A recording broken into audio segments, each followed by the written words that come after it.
শ্যামাপ্রসাদ রায় Banerjee convener Balagarh block আর অসীম মাঝি জেলা পরিষদ member, এরা তিনজন আমার সাথে চিরকাল আছে এবং আজকে ওদের তিন মূর্তিকেই এখানে দেখতে পেয়ে আমি ভীষণ ভীষণ খুশি হয়েছি। রামদা আছেন, রাম চক্রবর্তী, আরও অনেকে আছেন, কিন্তু আমি আর সবার নাম বলতে পারছি না এই কারণে মাদার, ইউথ, ফ্রন্টাল, স্টুডেন্ট, মহিলা, মাইনরিটি, কিষাণ, ক্ষেত মজদুর সবাই আছে, কিন্তু আমি আর সবার নাম বললাম না এই কারণে যে এত নাম বলতে গেলে আমাকে আবার একটা রবীন্দ্র জয়ন্তী প্রোগ্রামে আজকে যেতে হবে। আপনারা জানেন আজকে 25শে বৈশাখ, আজকে আমাদের বিশ্বকবি, বিশ্বরবি, বিশ্বছবি, আমাদের প্রাণের ঠাকুর, আজকে তার শুভ জন্মদিন। এই জন্মদিনটা আমরা প্রতি বছরই খুবই বড় উদ্যোগ নিয়ে পালন করি, কিন্তু যেহেতু এবার ইলেকশন আছে, আমরা কিছু করতে গেলেই ইলেকশন কমিশনের নানা বাধা ধরা কাজ আছে। তা সত্ত্বেও রবীন্দ্রনাথ ঠাকুরের জন্মদিন হবে না, এটা কখনো হতে পারে না। তাই আমি যেখানে মিটিংয়ে যাচ্ছি আমি রবীন্দ্রনাথ ঠাকুরের ছবি রেখে দিচ্ছি এবং আজকে 1 মাস 8 দিন পর আমি বাড়ি ফিরব। তার আগে রবীন্দ্র সদনের ওখানে যাব, রবীন্দ্রনাথ ঠাকুর করে তারপর যাব। তারপরে কলকাতা থেকে হাওড়া, হুগলি, ব্যারাকপুর এবং বনগাঁ করে তারপরে আবার আমি 4-5 দিনের জন্য বাঁকুড়া, পুরুলিয়া, বিষ্ণুপুর, কন্টাই, তমলুক, ঝাড়গ্রাম এগুলো করবার জন্য আর 5-6 দিনের জন্য আমাকে বাইরে প্রোগ্রাম করতে হবে। আর এখন যে প্রোগ্রামগুলো থাকবে সেটা আমি কলকাতা থেকে যাতায়াত করব। 1 মাস 8 দিন বাড়ির বাইরে আছে, 4টিখানি কথা বলুন। যে যেখানেই থাকুন না কেন মনে রাখবেন বাড়ির বিছানাটার একটা অন্যরকম দাম, তাই তো? নিজের বালিশটার একটু অন্যরকম দাম, নিজের ওয়াশরুমটার একটু অন্যরকম দাম, আর কি সুন্দর ফুল গাছগুলো যখন পাতা মেলে ধরে তখন তাকে দেখতে কার না ভালো লাগে।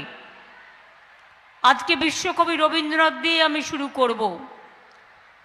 প্রাণ ভরিয়ে তৃষা হরিয়ে আরো আরো আরো দাও প্রাণ। এই নাচটা আমি রেডি রাখতে বলবো, যদিও আদিবাসী ভাই বোনেদের এটা তোলা নেই, কারোরই তোলা নেই, কিন্তু ওই সুরে সুরে চলবে, চেষ্টা করলে হয়ে যায়। আমি রবীন্দ্রনাথ ঠাকুরের ভাষায় বলি, আমি রচনাকে এখানে প্রার্থী করেছি তার কারণে এখানে যিনি বিজেপির প্রার্থী আছেন, 5 বছর ধরে প্রার্থী ছিলেন এবং অনেকেরই গলার লকেট, আমি খারাপ সেন্সে বলছি না, ভালো সেন্সে বলছি, এবং তাকে যদি সরাতে হয় তাহলে রবীন্দ্রনাথের ভাষায় বলতে হবে, অন্ধকারের উৎস থেকে উচ্চারিত আলো, সকল দ্বন্দ্ব বিরোধ মাঝে জাগ্রত যে ভালো, সেই তো তোমার ভালো, রচনা আপনাদের ভালো। তাই বিশ্বকবি রবীন্দ্রনাথ ঠাকুরের কথায় বলে গেলাম। বলাগড় অনেক কাজে সমৃদ্ধ, অসীমও অনেক কাজ করে, ওরা হাতের অনেক কাজ করে, অর্গানিক। নারকেল থেকে কি যেন তৈরি করো তোমরা? ডাবের নারকেল থেকে,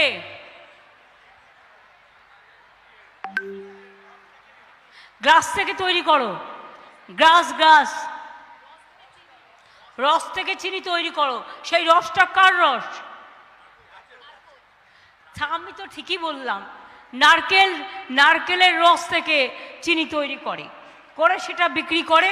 এটা আবার একটু কম চিনি, অনেকে বাজারে কিনতে পাওয়া যায় না, সুগার ফ্রি, ওগুলো কিন্তু কেমিক্যালে আরও শরীর খারাপ হয়। কিন্তু এরা যেটা করে নারকেল রস থেকে বের করে, যেটা হচ্ছে গ্রাম্য এবং এটা হচ্ছে প্রাকৃতিক জিনিস, এটা খেলে শরীর খারাপ করে না। ও আমাকেও পাঠিয়েছিল, সেই জন্য আমি বুঝতে পারছি বলেই বলছি। বলাগড় হুগলি জেলা আপনাদের খুব বিখ্যাত জেলা। আজকে বিশ্বকবি রবীন্দ্রনাথ ঠাকুরের সাথে সাথে আমি সম্মান জানাই জয়রামবাটি, কামারপুকুর, মা সারদা, রামকৃষ্ণ পরমহংসদেব, ব্যান্ডেল চার্চ, ফুরফুরা শরীফ, এইসব জায়গায় অনেক মানুষের অনেক পদধ্বনি ধুলিত। সিঙ্গুরও আছে এই জেলার মধ্যে। আপনারা জানেন বেচার বউ কাবেরী বসে আছে, কিন্তু বেচার ছেলে আজকে খুব ভালো পাশ করেছে, কিন্তু আমাদের একটু মিষ্টি খাওয়ায়নি, সেটা পাওনা থাকলো। সেটাও আপনাদের আমি গোপন কথাটা জানিয়ে দিলাম। ও যখন আমায় কানে কানে বলেছে তখন আমি গোপনও কথাটি রবে না রবে আমি জানিয়ে দিয়েছি। আপনারা জানেন সিঙ্গুরের জন্য আমি 26 দিনের অনশন করেছিলাম। সিঙ্গুরের অনেক উন্নয়নের কাজ করা হয়েছে। 434 একর জমিতে নিয়মিত চাষ হচ্ছে এবং টিউবওয়েল পর্যন্ত পোতা হয়েছে সেখানে। ওখানে একটা অ্যাগ্রো ইন্ডাস্ট্রি তৈরি হচ্ছে। নিচু জমিগুলোকে মাটি দিয়ে ভর্তি করে সমান করা, জমি থেকে বৃষ্টির জল নিষ্কাশনের জন্য নিকাশি নালা, টিউবওয়েল থেকে শুরু করে ইন্ডাস্ট্রিয়াল পার্ক তৈরি হচ্ছে। এবং জমি আন্দোলন যারা করেছিল সেই ক্ষতিগ্রস্ত 3611 জন মানুষকে মাসে, এখনও আমরা, কত বছর হয়ে গেছে বলুন, 2006 সালের ঘটনা, এখনও মাসে তারা 2000 টাকা করে পায় এবং 16 কেজি চাল দেওয়া হয়। সিঙ্গুরে নতুন সরকারি কলেজ হয়েছে, হাসপাতাল হয়েছে, ন্যায্য মূল্যের ওষুধের দোকান হয়েছে, ট্রমা কেয়ার সেন্টার হয়েছে, হুগলি পুলিশি জেলার হেডকোয়ার্টার হয়েছে, রাস্তা এবং ব্যবস্থার খুবই উন্নতি হয়েছে। এই জেলা রাজা রামমোহন রায়ের নাম শুনেছেন, যিনি সতীদাহ প্রথা রদ করেছিলেন, বন্ধ করেছিলেন। আগে ছোট ছোট মেয়েদের সাথে অনেক বয়স্কদের বিয়ে দিয়ে দেওয়া হতো।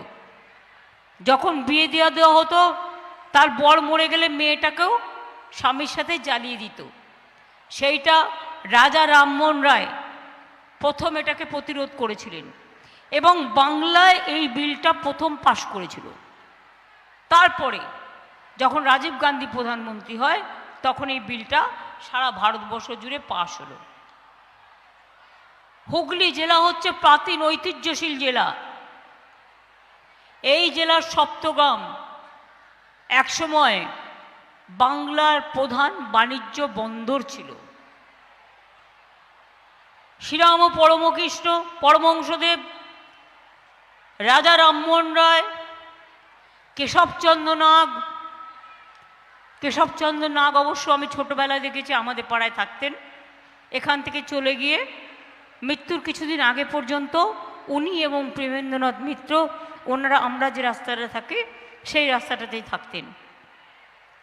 মনে রাখবেন তারকেশ্বর, তার দুধপুকুর বাড়িয়ে দেওয়া, সব কিছু করে দিয়েছি আমরা। কামারপুকুর, ফুরফুরা শরীফ, ব্যান্ডেল চার্চ, কত লোক দেখতে আসে। জল স্বপ্ন প্রকল্পে ইতিমধ্যেই 4,86,000 বাড়িতে পানীয় জল পৌঁছে দেওয়া হয়েছে। এছাড়াও প্রায় 780 কোটি টাকা ব্যয়ে বলাগড় এবং পান্ডুয়া ব্লকে হুগলি নদীর জল পরিশোধন করে আর্সেনিক মুক্ত জল করা হচ্ছে। আরামবাগে প্রফুল্লচন্দ্র সেন মেডিকেল কলেজ তৈরি হয়েছে। শ্রীরামপুরে সুপার স্পেশালিটি হসপিটাল হয়েছে। আরামবাগ মহকুমা হাসপাতাল হয়েছে। চন্দননগর মহকুমা হাসপাতাল হয়েছে। ইমামবাড়া সদর হাসপাতাল হয়েছে, 11টা কিষাণ মান্ডি হয়েছে, বলাগড়, সিঙ্গুর, ধনিয়াখালী, বলতে গেলে অনেক কিছু বলতে হয়। যেহেতু সময় কম, আমি আপনাদের বোর না করে বলবো, তারকেশ্বরে আরেকটা গ্রিন ইউনিভার্সিটি তৈরি করে দিচ্ছি, যেটা আপনাদের মেয়েদের পক্ষে, ছেলেদের পক্ষে পরীক্ষায় পাশ করে বাড়ির সামনে ইউনিভার্সিটিতে গিয়ে পড়াশুনো করার একটা সুযোগ থাকবে। আপনারা জানেন 2011 সাল থেকে 7,611 কিলোমিটার রাস্তা এখানে তৈরি করা হয়েছে। অনেক বড় বড় রাস্তা, ব্রিজ হয়েছে। 611 কোটি টাকা ব্যয়ে চাপাডাঙ্গা, পরশুরা, আরামবাগ রাস্তাকে 2 লেন থেকে 4 লেনে উন্নতি করা হয়েছে। এছাড়াও সপ্তগ্রাম, ত্রিবেণী, কালনা, কাটোয়া রোড, বর্ধমান আরামবাগ রাস্তা, কোতলপুর আরামবাগ রাস্তা, আরামবাগ গোঘাট রামজীবনপুর রাস্তা, মগরা পোলবা রাস্তা, বৈদ্যবাটি তারকেশ্বর চাপাডাঙ্গা রাস্তা, রাজ্য সড়ক জিটি রোড, চাপাডাঙ্গা পরশুরা আরামবাগ রাস্তা, ডানকুনি ওভারব্রিজ। এছাড়াও জয়রামবাটি কামারপুকুর হয়ে 3,200 কোটি টাকার একটা রাস্তা হচ্ছে, যেটা বর্ধমানের নতুন গ্রাম হয়ে রামপুরহাটের মোড় গ্রাম হয়ে উত্তরবঙ্গে চলে যাবে। অর্থাৎ আপনারা আর একটা অল্টারনেটিভ রাস্তা পাচ্ছেন। আমি জানি না আপনাদের মনে আছে কি না, মনে পড়ে আমি যখন রেল মিনিস্টার ছিলাম, একমাত্র জায়গা যেখানে রেল লাইন ছিল না সেটা হচ্ছে বিষ্ণুপুর থেকে তারকেশ্বর ভায়া জয়রামবাটি কামারপুকুর। এই লাইনটাও আমি করে দিয়ে গেছি। তাছাড়াও গোঘাটে 2 নম্বর ব্লকে দ্বারকেশ্বর নদীর ওপর 30 কোটি টাকা ব্যয় করে পুণ্ডহিত সেতু, মুন্ডেশ্বরী নদীর ওপর সেতু, অনেক কারখানা, পোলবা দাঁতপুর থেকে শুরু করে ইন্ডাস্ট্রিয়াল পার্ক, অনেক কিছু তৈরি করা হয়েছে। এবং আর একটা কথা শুনলে আমরা খুশি হবে, ডানলপ এবং যেসব কোম্পানি 2016 থেকে বন্ধ আছে। ওটা কি 2016? আরে এই তপন, ডানলপ যেসব কোম্পানি বন্ধ কবে থেকে? আহা, আমি জেতার পরে হয়েছে বলছি, আমি যে 2009 থেকে।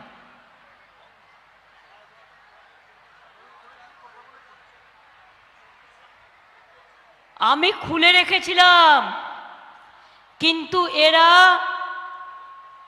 বন্ধ করে দিয়েছিল। 2013-14 হবে, কিন্তু বন্ধ করে শ্রমিকদের মাইনে বন্ধ করে দিয়েছিল। কিন্তু সেই 2016 সালে আমরা একটা বিল পাস করেছিলাম, বলেছিলাম ডানলপার যেসব আমাদের দিয়ে দাও, আমরা রাজ্য সরকার চালাবো। কিন্তু আজ পর্যন্ত দিল্লির সরকার আমাদের দেয়নি। তার কারণ দেবে কি করে? যেটার মালিক যিনি, তিনি হচ্ছেন বিজেপির 1 নম্বর লোক। এবং যারা মাইনে পায় না, আমরা আমাদের রাজ্য সরকার থেকে সবাইকে 10,000 টাকা করে দিই প্রতি মাসে, সেই 2016 সাল থেকে, মনে রাখবেন। এবং আমি চাই ডানলপ যেসব খুলুক, নিজেরাও খুলবে না, আমাদেরও খুলতে দেবে না। এ আবার কেমন মামদোবাজি? যাই হোক, আপনাদের এখানে অনেক কাজকর্ম হয়েছে এবং হবে। এছাড়াও হেলথ কভারেজে 475 টাকা করে দেওয়া হয় ডানলপার যেসবের কর্মীদের। দামোদর অঞ্চলের যে সমস্ত বন্যাক্লিষ্ট এলাকা আছে, আমার মনে আছে আমি এপার থেকে ওপার দেখি, যখন আমতা উদয়পুরে ডিবিসি জল ছেড়ে দেয়, একদিকে খানাকুল ভেসে যায়, পরশুরা ভেসে যায়, আর একদিকে ভেসে যায় আমাদের উদয়নারায়ণপুর আর আমতা। এর জন্য আমরা একটা প্রজেক্ট নিয়েছি প্রায় 30,000 কোটি টাকার। এই প্রজেক্টটা হয়ে গেলে আপনাদের অনেকটা সেচ এবং বন্যা নিয়ন্ত্রণকে ঢেলে সাজানো হবে। 2,768 কোটি টাকার একটা প্রকল্প নিয়েছি। গত ফেব্রুয়ারি মাসে 863 কোটি টাকার কাজের উদ্বোধন আমি করেছি, অলরেডি ওটা হয়ে গেছে। আপনারা জানেন আপনাদের এখানে বলাগড়ে ইকো ট্যুরিজম পার্ক, আমি দেখেছিলাম সবুজ দ্বীপ তাকে বলা হয়, ওখানে আমরা ইকো ট্যুরিজম পার্ক তৈরি করে দিয়েছি সুন্দর করে, ফুরফুরা শরীফ সাজিয়ে দিয়েছি, তারকেশ্বর সাজিয়ে দিয়েছি, পুণ্যভূমি কামার পুকুরের উন্নয়নে 80 কোটি টাকার প্রকল্প করে দিয়েছি। মনে রাখবেন চন্দননগরের নিউ দীঘা পর্যটন কেন্দ্র, ওভারল্যান্ড পার্ক, লাল দিঘির সংস্কার সংরক্ষণ, ইমামবাড়ার সংস্কার সংরক্ষণ, শ্রীরামপুরের হেনরি মার্টিন পাগোডা ও ড্যানিশ গভর্নরের বাড়ি সংরক্ষণও করা হচ্ছে। মাহেশের জগন্নাথ মন্দির, রাধাবল্লভ মন্দির, মাসির বাড়ির উন্নয়ন, বল্লভপুর ঘাট, জগন্নাথ ঘাট জেঠির কাজ, এরকম অনেক কাজ আমরা কিন্তু ইতিমধ্যেই করে দিয়েছি। তাছাড়াও আপনারা শুনলে খুশি হবেন, দীঘার পুরীতে, আপনারা পুরীর মন্দিরে যান তো উড়িষ্যায়, আপনারা কি জানেন একই উচ্চতা পুরীর মন্দিরের মতো আমরা দীঘাতে একটা জগন্নাথ মন্দির তৈরি করছি। সেই মন্দির তৈরির কাজ প্রায় অনেকটাই হয়ে গেছে, ঠাকুরও চলে এসছে, কিন্তু আমাদের একটু কাজ বাকি আছে, পুরো কমপ্লিট হয়ে গেলে তারপরে ওটা আমরা করব। তার কারণ ইনকমপ্লিট কাজ আমরা করি না, আমরা কমপ্লিট করে তবে করি। তাই আমার ঠাকুর এসে গেলেও, মায়েশেরটাও আমি করে দিয়েছি, আমি ঠাকুর এসে গেলেও মনে রাখবেন একটাই পার্থক্য, জগন্নাথ দেবের যে পুজো হয় পুরীতে নিম কাঠের ঠাকুর তৈরি হয় 12 বছর পর পর, আমরা তো সেটা করতে পারবো না। আমরা রাজস্থান থেকে মার্বেলের পাথর আমরা তৈরি করে ঠাকুর নিয়ে এসেছি, জগন্নাথ বলরাম সুভদ্রা। কালীঘাট যান না, কালীঘাট দেখে আসুন কি কাজ হচ্ছে। দক্ষিণেশ্বর গেছেন নতুন হবার পরে, তারাপীঠ গেছেন নতুন হওয়ার পরে, ফুল্লরা গেছেন, সতীপীঠ, কঙ্কালীতলা গেছেন, নন্দিকেশ্বরী গেছেন, অট্টহাস্য গেছেন, বাংলায় কিন্তু সমস্ত সতীপীঠের সমস্ত স্থান। কাজে বাংলার গৌরব, বাংলার গৌরব, বাংলার গৌরবকে নিয়ে কেউ যদি মনে করে, আমি শুনলাম পরশুদিন এখানে আসামের মুখ্যমন্ত্রী আসবেন, আমি খুশি যে তিনি বাংলায় আসছেন। আমি আশা করি বাংলা থেকে এই শিক্ষাটা নিয়ে যাবেন যে 19 লক্ষ হিন্দু বাঙালির নাম এনআরসির ভোটার লিস্ট থেকে বাদ দেবেন না এবং তাদের জেলে রেখে দেবেন না। এটা আপনাদের শোভা পায় না, আমরা এনআরসি মানি না, কোনোদিন এনআরসি করে মানুষকে জেলে ভরতেও দেব না। আমরা স্ক্যাম মানি না, বিদেশি বানিয়ে দেবে। আর আমরা ইউনিফর্ম সিভিল কোডও মানি না, তপশিলির অধিকার কেড়ে নেবে, আদিবাসীর অধিকার কেড়ে নেবে, মা বোনদের অধিকার কেড়ে নেবে, সংখ্যালঘুদের অধিকার কেড়ে নেবে, ওবিসিদের অধিকার কেড়ে নেবে। আমাদের কারো কোনো অস্তিত্ব থাকবে না, আপনারাও থাকবেন না, আমারও থাকবে না। এমনই একটা রাজনৈতিক দল বিজেপি, যত চোর ডাকাত মস্তান সব কটাকে নিয়ে প্রধানমন্ত্রী শুধু নিজের সকালবেলায় ছবি, ঘুম থেকে উঠলে ছবি, দুপুরে ঘুমোতে গেলে ছবি, বিকালে চা খেতে গেলে ছবি, রাত্রিবেলায় ঘুমোতে গেলে ছবি, কোভিডে ইঞ্জেকশন নিলে ছবি, ওয়াশরুমে গেলেও ছবি, রিক্সায় উঠলেও ছবি, ফুচকা খেলেও ছবি। নিজের এত আত্মপ্রচার ভালো নয়। একটা হিন্দি গান শুনেছিলাম ছোটবেলায়, ছ্যা ছ্যা ছ্যা ক্যা শরম কি বাত। কি একই লজ্জার কথা, প্রধানমন্ত্রী মিথ্যে কথা বলে, এটা মনের ব্যথা। ভদ্রভাবে বললাম, আর কি বলবো? বলছে আমি রেশনের টাকা দিই, 1 পয়সা দেয় না। 32,000 কোটি টাকা আমরা রাজ্য সরকার দিয়ে চালাই, ওনার ভাগের 1 পয়সা দেয় না। মিথ্যে কথা, মিথ্যে কথা, মিথ্যে কথা চ্যালেঞ্জ করে গেলাম। 9 কোটি লোককে চাল দিই বিনা পয়সায়। রাজ্যের ভাগে ছিল 9,000 কোটি টাকা, কেন্দ্রের ভাগে ছিল 7,000 কোটি টাকা। গত 2 বছর ধরে আমাদের 9,000 18,000 কোটি টাকা দিয়েছি। আর কেন্দ্রের ভাগে যে 12,000 কোটি টাকা ছিল সেটাও এখনো পর্যন্ত দেয়নি। তার মানেটা কি হলো? মিথ্যে প্রচার বাবু। बोलছে सबको घर में गैस भेज देगा, सबको गैस दे देगा। আপনাদের সবাইকে গ্যাস দিয়েছে বিনা পয়সায়? বলছে যে রোজ বিবৃতি দিচ্ছে। দেখুন, আমাদের টাকা নিয়ে আমরা তো বিজ্ঞাপন দিতে পারবো না, কিন্তু ওরা রোজ কাগজে টিভিতে বলছে কি বলছে না, আমি বিনা পয়সায় গ্যাস পেয়ে গেছি, তাই মোদি আমার গ্যারেন্টি, পদ্ম ফুলে ভোট দিচ্ছি। কি অবস্থা, লজ্জাও করে না। মিথ্যে কথা বলা টাকার বিনিময়ে শব্দ শিখেছে। সন্দেশখালি দেখলেন তো? আমি প্রথম থেকে বলছিলাম এটা পরিকল্পনা করেছে, আমার মা বোনদের উপর কোনো অত্যাচার হবে আর আমি চুপচাপ থাকবো, এটা হতে পারে না।